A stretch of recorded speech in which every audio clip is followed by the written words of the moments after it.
যদি কেতিয়াবা পৰিলে মনত মোৰ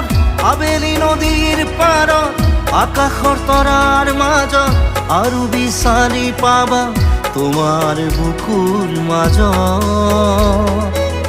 প্ৰতিলিপি ডায়েৰীৰ পাকত তোমাৰ উশাহৰ গহনা মই নথকাৰ অনুভৱ যিদিনা হ'ব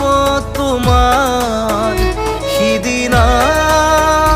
অশ্ৰু নিগৰিবনে কোৱা